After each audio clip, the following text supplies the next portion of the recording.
Powered by the Montana Television Network. This is Montana This Morning from Montana's news leader.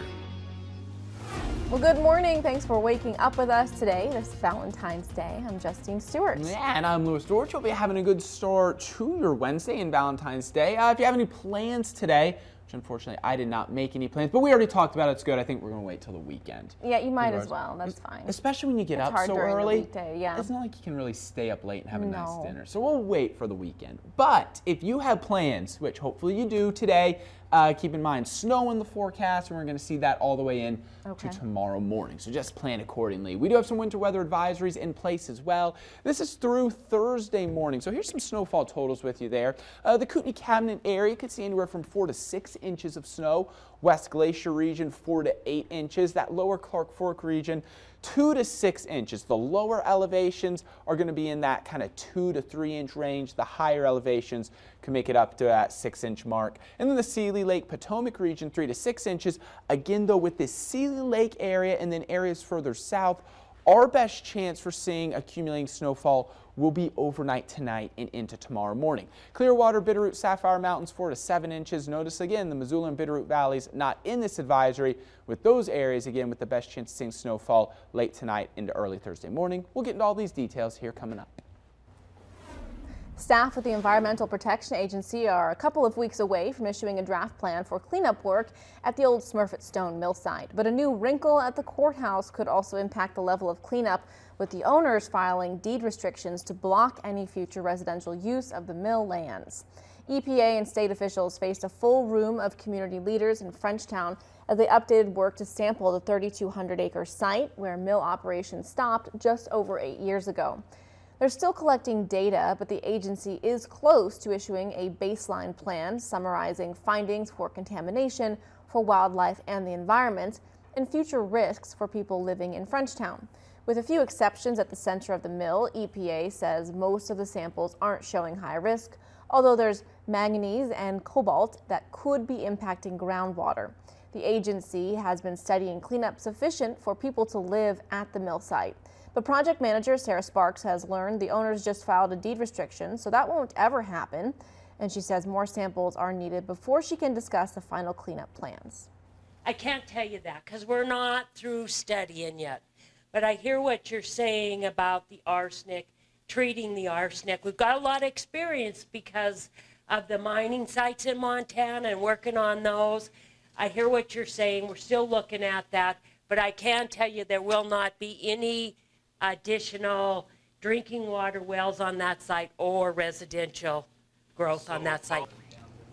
That draft baseline plan should be ready for public review and input by the end of the month.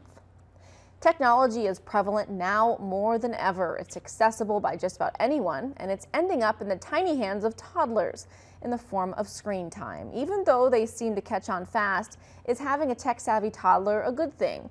MTN's Victoria Hill goes on special assignment to find out if screen time is putting them at an advantage or disadvantage. With the most brilliant color ever. Since the introduction of television, parents have been regulating screen time. They're so real you'll think you're there. Around the 90s, the popularity of home computers grew, and now there's tablets and smartphones. Here we go. That's where Generation Alpha comes in, known as the generation born with an iPad in its hand. Things like painting and coloring and cutting and dancing and singing and listening to music and climbing and throwing balls and kicking balls. That's the stuff that kids need to be doing. Dr. Natalie Bowman is an associate professor of educational theory and practice at MSUB. She sees parents using smart devices in ways that aren't exactly beneficial to toddlers. If we get into the realm of just using it to occupy our time or to entertain, you know, especially with kids, that's not the best use of their time. The American Academy of Pediatrics recommends babies and toddlers 18 months and younger stay away from screen time. And for toddlers 2 and older, they should just be limited to 1 hour a day. But the reality is, parents sometimes rely on screen time as a distraction as they juggle housework and other daily responsibilities. A survey conducted by parenting website babycenter.com revealed 2 in 3 babies and 4 in 5 toddlers have some form of screen time. Overall, as many as 1 in 5 watch more than 3 hours a day.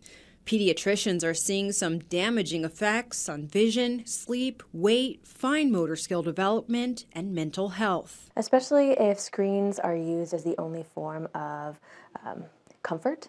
They might not be able to learn how to emotionally self-regulate or cope on their own. With the advancement of technology, parents might be putting too much faith into screen time. We like to think that we have these apps that can teach these skills to kids, and so if we're handing them this device and they're learning their colors or something like that, then this is a good thing. The reality is that if we're interacting with colors and talking about them, they're also going to learn their colors, and that's probably a better way to do it. Screen time could be a good thing if it's used in the right way. How do we use this as a tool, again, to help us to be creative, to make connections, to learn information? And used in that way, they're really a good thing. Used just for entertainment or to occupy, probably not. High-quality programming is another option. So not overly distracting from the real world, something that would encourage what they call dual participation, where a parent or an older sibling could engage with the app and the child and their surrounding environment. When it comes to the growing mind of a toddler,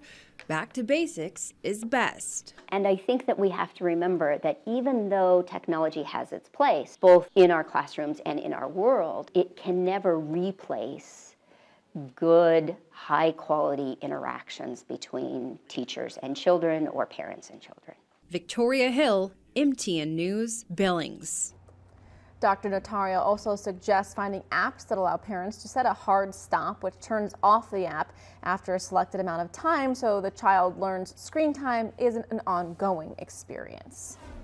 A blizzard blasts Montana, shutting down highways, stranding drivers, and canceling classes. Last night, the Montana Highway Department of Transportation reports all roads closed along the northern Rocky Mountain front, and they're going to remain closed until further notice. A decision will be made sometime this morning whether or not to reopen those roads.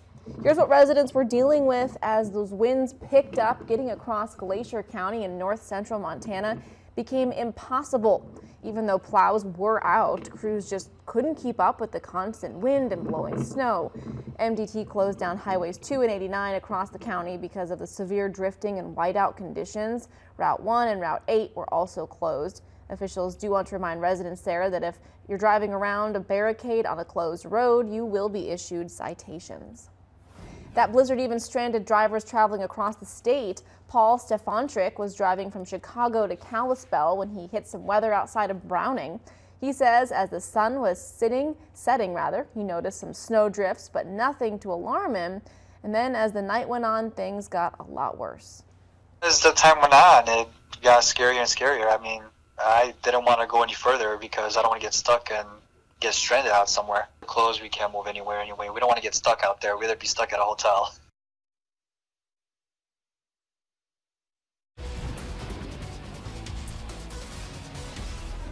Well, good morning, everyone. Hope you're having a good start to your Wednesday. Yeah, the severe conditions yesterday, a lot of wind, not a lot of snow, though, as those blizzards don't necessarily need snow to form. You just need strong winds, at least 35 miles per hour, creating visibility with blowing snow less than a quarter of a mile, and that needs to last for at least 3 consecutive hours. So we didn't really see the snow yesterday, but today we're going to bring in the snow, and I'll show you that here in just a minute. First, though, a few pictures. How about this great photo? Let me back up so you can see this great photo for the Swan Mountains sunset last night, dawn.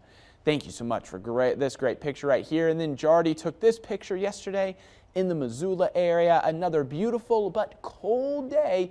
Now today, temperatures are starting to warm up, but like I mentioned, we're not going to see any of that sunshine as clouds and snow are moving in. So here's our radar. Heavy snow around the Spokane and Coeur d'Alene area. Winter storm warnings issued for here. So if you are traveling on 90 west today, head over into Idaho and into Washington, you can deal with some really difficult travel, especially this morning and into the early afternoon time. Here in western Montana, lighter amounts of snow, but we will still see the snow falling. Looks like heavier band around Polson, some light snow falling around Kalispell. Have a band of snow here towards Superior, so snow-covered roads as you head on 90 over towards Lookout Pass. And then in southwest Montana, maybe a few light off and on snow showers. It looks like maybe a band getting ready to push into the Missoula area, but the mountains are going to do a real good job of blocking a lot of the snow for today, with the Missoula and Bitterroot Valley their best chance of getting some accumulating snowfall not happening tonight and into early tomorrow morning. So let's show this in your Hamilton hour-by-hour forecast backdrop. Great photo by Leslie. Leslie, thank you so much for this beautiful picture right here down there in the Bitterroot Valley. Notice Hamilton, temperatures mostly in the 30s with just light scattered snow showers remaining in the forecast for today. How about Kalispell? What a picture here by Christy. Wow.